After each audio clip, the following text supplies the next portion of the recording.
जय हिंद, जय भारत। और आप देख रहे हैं इस समय CCN न्यूज़ 24 चैनल। मेरा नाम है दिनेश गर्ग जैन, कड़वे सवालों वाला। इस समय मेरे साथ कुछ पूर्व सैनिक मौजूद हैं जो कि झज्जर से आए हैं। आपको बता दूं एक बात और कि पूरे भारत के अंदर झज्जर एकमात्र एक ऐसा जिला है जो पूर्व सैनिकों के नाम से जाना जाता है और पूरा गढ़ है। गलत तो नहीं कह रहे ना? बिल्कुल सही बात। और ये भी उन समस्याओं से अछूते नहीं हैं। तमाम समस्याओं को लेकर यहाँ पर पहुँचे हैं। और बता दूं मैं इनसे, समस्याओं के साथ साथ में जो 3 अप्रैल को एक बड़ी कॉल की गई है, क्योंकि जो सरकार ने अभी तक संज्ञान में नहीं लिया है, ना इनकी अभी तक कोई बात सुनी गई है, क्योंकि इन लोगों के धरने को लगभग 40 दिन हो चुके हैं यहाँ पर। सरकार ने अभी तक नहीं सुना है, तब जाकर इन्होंने हार थक कर 3 तारीख की बड़ी कॉल दी है कि सरकार शायद उस माध्यम से हमारी बात सुन ले। उस विषय पर बात करूँगा। यहाँ पर कुछ पूर्व सैनिक मेरे साथ मौजूद है। जय हिंद सर। जय हिंद, थैंक यू। क्या नाम हुआ जी अपना? मेरा कैप्टन जीत सिंह। सर, अभी 3 तारीख की एक बड़ी कॉल दी गई है ताकि पूरे देश में जो अपने अपने जिले के अंदर ज्ञापन दिया जाएगा। क्या है 3 तारीख की कॉल का तारीख जो इस समय सैनिक भाई देख रहे हैं, क्या है? थोड़ा सा उसके बारे में बताएं एक बार। साहब, सबसे पहले मैं आपका CCN जो न्यूज़ चैनल है उनका बड़ा धन्यवाद करता हूँ। जो न्यूज़ 24 है वो एक्चुअली थोड़ी बहुत समस्याएं हमारी सुनता है, और जो नेशनल चैनल है वो हमारी समस्या बिल्कुल सुन रहे हैं। अभी मैं आपको मुद्दे पर आता हूँ 3 तारीख के पे। 3 तारीख का जो हमारे कॉल की गई है एक्स सर्विसमैनों से, हमारे जगह जगह संगठन बने हुए हैं, और 3 तारीख को ये हमारे जो संगठन हैं इन्होंने आह्वान किया है, कॉल की है पूरे सैनिकों को कि जितने भी हमारे 672 ज़िले हैं पूरे हिंदुस्तान के अंदर, हर ज़िले के अंदर जो भी गांव में, शहर में कोई भी फौजी रहता है वो DC को ज्ञापन सौंपे, और जितनी भी पेंशन के बारे में विसंगतियाँ हमारी जो हैं, जितनी भी कमियां हैं रही हैं जवानों के प्रति, वो पूरी जो है DC को ज्ञापन सौंपेंगे। और DC को ज्ञापन जो सौंपेंगे वो हम ये मान लो कि हम अपने माननीय प्रधानमंत्री और राष्ट्रपति को सौंप रहे हैं, और रक्षा मंत्री को। DC के थ्रू हर जिले के अंदर ये ज्ञापन सौंपा जाएगा, और हम अपनी मांगों को, जो भी हमारी मांगे हैं वो ज्ञापन के ऊपर लिख करके उनको रिटर्न में देंगे। अब मोटा मोटा अगर मैं बात करूं, ज्ञापन के अंदर क्या मुख्य चीज़ें क्या लिखी रहेंगी? मुख्य चीज़ें ये हैं जी, जो भी अभी एक हमारा जो पहले तो विसंगतियाँ जो हमारे कमियाँ थी जो 7th पे कमीशन में, उनके बारे में है। जो हमारा जो पेंशन लागू की गई थी 2.57 से, और ऑफिसर्स को पेंशन दी गई 2.81 फार्मूले से, वो फार्मूले में कमियां हैं। अभी माननीय प्रधानमंत्री जी ने 2300 करोड़ रुपए घोषित किए हैं, जो हमारे ORP 2 के लिए जो घोषित किया हुआ है, उसमें 100% में से हमारे पास सिर्फ 3% ऑफिसर हैं जिन्होंने 85% पैसा इस पेंशन का, ORP 2 का, अपने पेंशन के हिसाब से, अपने हिसाब से उन्होंने ले लिया है। और 85% जो पैसा हमारे OR भाई को, सिपाही से लेकर JCO तक को दिया गया है, जो कि सिर्फ टोटल 15% बनता है। 3% ऑफिसर ने तो पैसा 85% अपने हक में ले लिया, चाहे उनका मेडिकल पेंशन हो या सर्विस पेंशन हो। और सिर्फ 15% पेंशन हमारा मेडिकल पेंशन हो, जवान का, JCO का, या कोई भी हमारा जो भी बेनिफिट है, वो हमारे को टोटल 15% दिया गया है। इसमें बहुत बड़ी कमी है जो हमारे माननीय प्रधानमंत्री ने सुनना चाहिए और इनको दूर करना चाहिए। अब मैं दूसरा सवाल आपसे रखूंगा। आप झज्जर से आए हो, और झज्जर एक ऐसा जिला है पूरे देश के अंदर की जो सैनिकों का गढ़ बताया जाता है, ऐसा क्यों? जो ये तो हमारा जो झज्जर का सैनिकों का गढ़ है, ये आज से नहीं है, ये अंग्रेजों के टाइम से चला आ रहा है। यहाँ पर एक बड़े वीर बहादुर पैदा होते हैं जिला झज्जर के अंदर, बड़े बड़े वीर योद्धा हुए हैं, और अंग्रेजों टाइम पे भी यहाँ से सबसे ज़्यादा जनसंख्या में सैनिक थे। और उसी हिसाब से अभी हमारे झज्जर ज़िले में बहुत बड़े बड़े सैनिक हैं, ऑफिसर भी हैं, जवान भी हैं, JCO भी हैं, ज़्यादा जनसंख्या में यहाँ से हमारे हैं। तो ऐसे में जब झज्जर एक ऐसा जिला है जहाँ पे सबसे ज़्यादा जो है सैनिक हैं, सबसे ज़्यादा अफसर बने हैं, तो 3 अप्रैल को क्या प्रदर्शन किस तरह से करेंगे झज्जर में? तो हमने गांव-गांव में आह्वान किया है, पूरे गांव-गांव को जोड़ने की एक मुहिम चलाई हुई है, शहरों की मुहिम चलाई हुई है। ये पूरे इकट्ठे होकर के हज़ारों की जनसंख्या में हम अपने DC ऑफिस में जाएंगे और अपनी मांगों को DC ऑफिस से प्यार से तरीके से उनको समझाएंगे, ताकि वो हमारी सारी मांगे ऊपर पहुंचा सकें। मांगे तो आप लोग बड़े प्यार से और विनम्र और अनुशासन से यहाँ पे भी पहुँचा रहे हैं। पिछले 43 दिन यहाँ पे लगभग हो चुके हैं, तब तक तो सरकार ने नहीं सुना है। नहीं, सरकार को तो एक दिन सुनना पड़ेगा। सरकार को इसलिए सुनना पड़ेगा कि हमेशा कोई भी चीज़ हुई संख्या बल से चलती है। अभी सैनिक जागरूक हो चुके हैं, इनको पता चल चुका है कि हम 97% हमारे को 2300 करोड़ में से सिर्फ मात्र 15% पैसा हमारे को 97% आदमी को दिया गया, और बाकी 3% ऑफिसर्स को हमारा 85% दे दिया गया।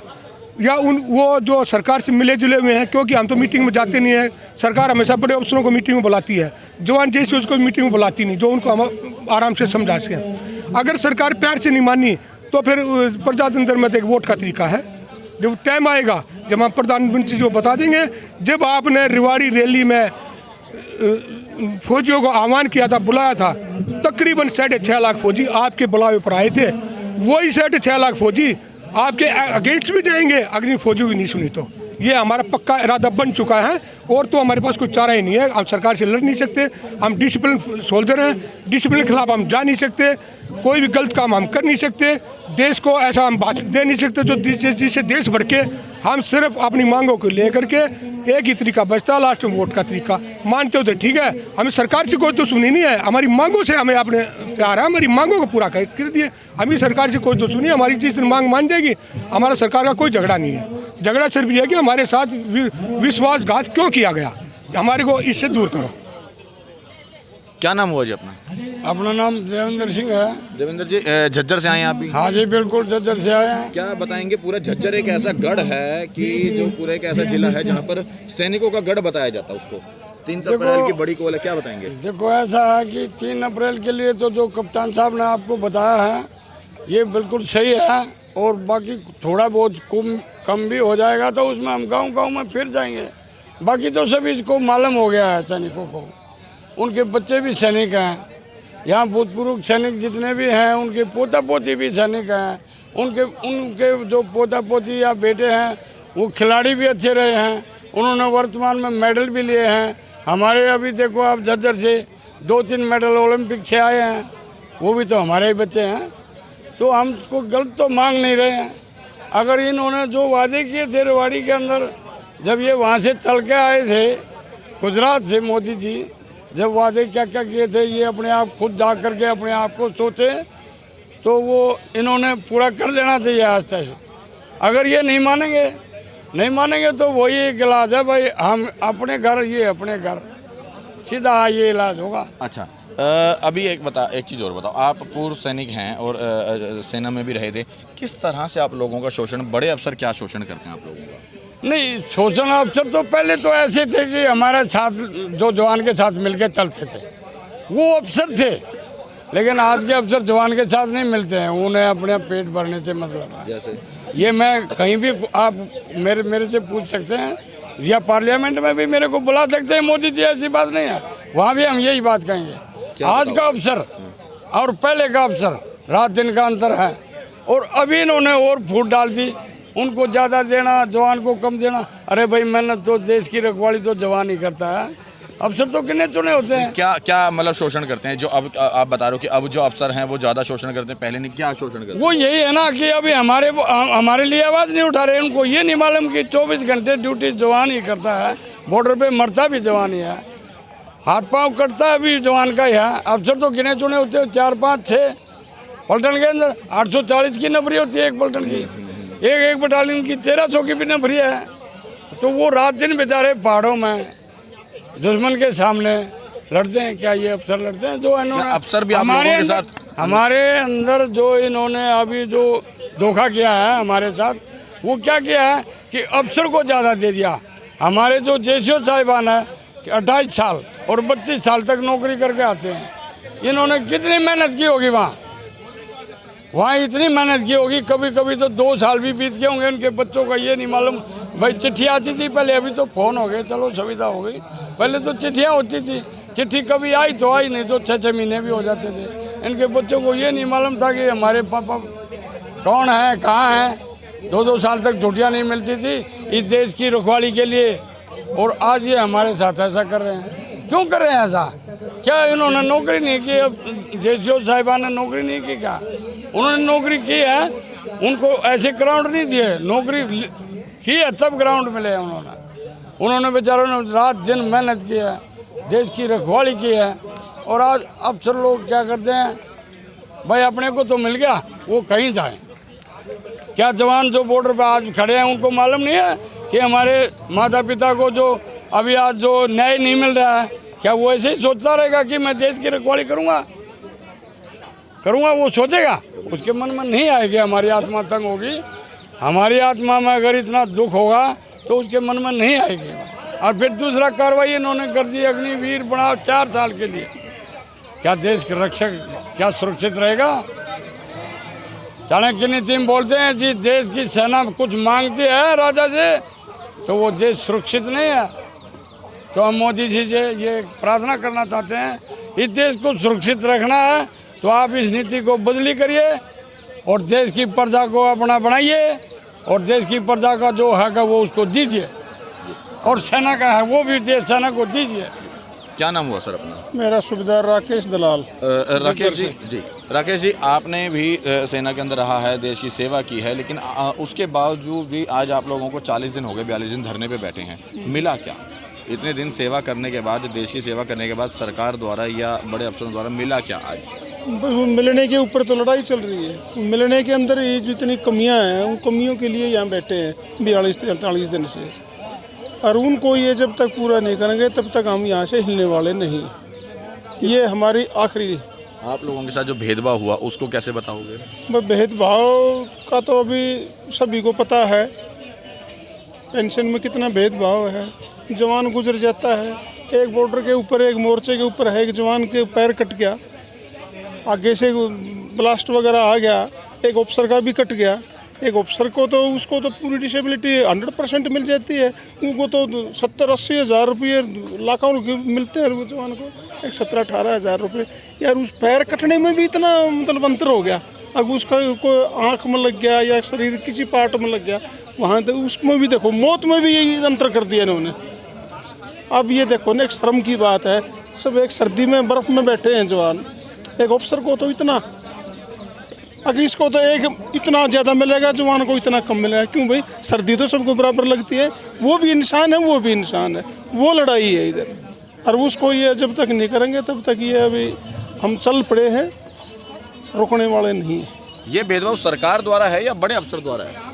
ये तो हमारे जो अधिकारी हैं वो करते हैं, अधिकारी ही इनसे मिलते हैं सरकार से, वो इनको बताते हैं, वो अपना बेनिफिट पूरा कर लेते हैं, जवान जाओ भाड़ में। और किस तरह से आप लोगों का शोषण किया जाता है?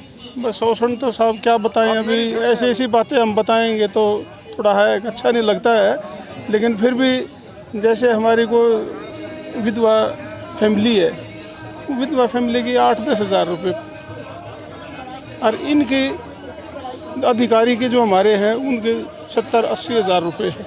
तो इसमें कितना भेदभाव। वो अपने, एक तो उसके सिर से साया चला गया, वो अपने बच्चों को कैसे पढ़ाएगी, कैसे निर्वाह करेगी, और इनकी तो मौज है।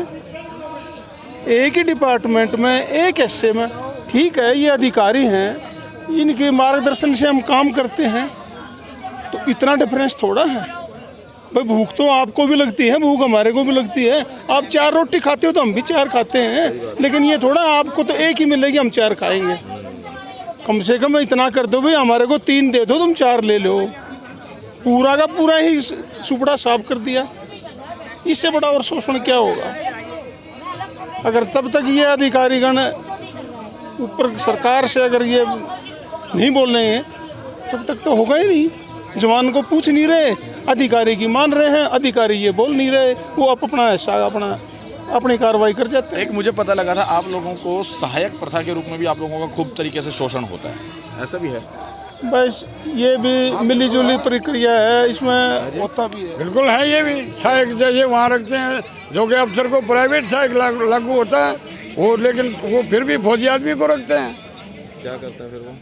फौजी आदमी उनकी सेवक के लिए है, कपड़े धोना, उनके बच्चों को खिलाना, उनके कुत्तों को घुमाना। क्या बात कर रहे हैं? मैं बिल्कुल ओके कर रहा हूँ।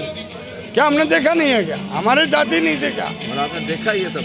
अरे हम फौज में नहीं थे क्या? आपने क्या देखा? मतलब ये जवान करता है? देखो सिविल के अंदर जब आम अमन चैन के अंदर फौज होती है तब उनको एक शिवलिंग लागू होता है, लेकिन वो फिर भी एक जवान को इस्तेमाल करते हैं। एक मिनट रुको, ये गाना बंद हो जाए ना, उसके बाद लगाता हूँ। बताओ ताऊ जी, क्या नाम है, किस तरह से जवान का शोषण जो है सहायक प्रथा को लेकर करते हैं लोग? ये तो जो मैंने बता दिया, फौज में तो ये है कि भाई जवान फील्ड में मैं मानता हूँ उनका एक सहायक होता है, वो तो मैं मानता हूँ, लेकिन जो अमन चैन में जहाँ फौज होती है वहाँ एक सिविल आदमी इनको लागू है, उनकी तनख्वाह लेते हैं अफसर, और लेकिन फिर भी एक जवान को रखते हैं साथ में, दो को भी रखते हैं। दूसरी बात, पैसा भी ज़्यादा है भाई। चलो अफसर हैं, मानते हैं भाई, उन्हें पढ़ाई लिखाई की है, तनख्वाह उसकी ज़्यादा होनी चाहिए, लेकिन भूतपूर्व सैनिक होने के बाद या जख्मी होने के बाद वो एक ही हमारी देह है और एक ही हमारा मकसद है इंसान, तो हमारे को भी उतना ही मिलना चाहिए। नहीं, यहाँ पे जब जवान अफसर के घर में जा रहे तो क्या करवाते हैं उससे, मतलब क्या करता है वो, कैसे शोषण हो रहा है? वो मैंने बता दिया आपको भाई, उनके कपड़े धुलवा के लाओ, धोबी से प्रेस करा के लाओ भाई, उनकी सब्जी लाओ, बाजार जाओ, उनके बच्चों को घुमा के लाओ, उनके कुत्तों को घुमा के लाओ, और क्या करेंगे? और इससे ज़्यादा क्या होगा जवान? वो फौजी आदमी है, बहादुर है, वो सीना तान के सीमा पर रहता है, तो उसके साथ ऐसा। और फिर अगर वो मना कर दे तो उनकी सजा करो, उनको प्रमोशन मत दो। ये सब आपने देखा है? आपके सामने खड़ा हूँ मैं, इंडिया गोल्ड मेडल है 92 3 फरवरी को, लेकिन हम फिर भी नायक आ गए फौज से। ये अफसरों की मेहरबानी थी हमारे साथ। अभी मैं आपको बताऊंगा, 1 रैंक 1 पेंशन के लिए जब आंदोलन चलाए, उस टाइम में हमने एक पॉइंट रखा था भाई, विधवा की पेंशन जवान के बराबर रहनी चाहिए। क्यों रहनी चाहिए? एक सिपाही की शादी बहुत से आदमी हमने देखे हैं जिनकी 7 साल 8 साल नौकरी हो जाती है, और उस नौकरी के दौरान उनकी शादी होती है बड़ी मुश्किल से बेचारों की, फिर 4-5 साल होने में, बच्चा होने में लग जाते हैं, तो नौकरी कितनी होगी? 12-13 साल। और वो 17 साल में एक सिपाही पेंशन आ गया, बच्चा कितने साल का होया? 4 साल का। दूसरा बच्चा हो गया वो घर आने के बाद, और खुदा न खास्ता किसी वजह से 3-4 साल में वो फैक्ट्रियों में नौकरी कर रहा है या कहीं भी, 3-4 साल बाद में वो एक्सपायर्ड हो जाता है, तो उसकी पेंशन क्या हो जाती है? क्या हो जाती है? 50%, उसके आधी हो जाती है। तो अभी आप ये बताओ कि मैं 18,000 रुपये ले रहा हूँ, एक बात सोचने की है, मैं एक्सपायर्ड हो गया कल है, मेरे बच्चे ये छोटे हैं मान लो, तो मेरी औरत कहाँ जाएगी? अनपढ़ है बेचारी, कहाँ जाएगी वो तो कहीं फैक्ट्री में नौकरी भी नहीं कर सकती, और उसकी पेंशन आधी कर दी जाती है, तो कौन से स्कूल में जाएंगे ये? कोचे में। इसलिए हमारे जो हैं फौजी आदमियों के बच्चे भी पीछे हैं, इसलिए वो अफसर नहीं बनते हैं। नहीं तो अगर हमारे को भी उनके बराबर का हक दिया जाए तो हमारे बच्चे भी अफसर बन सकते हैं।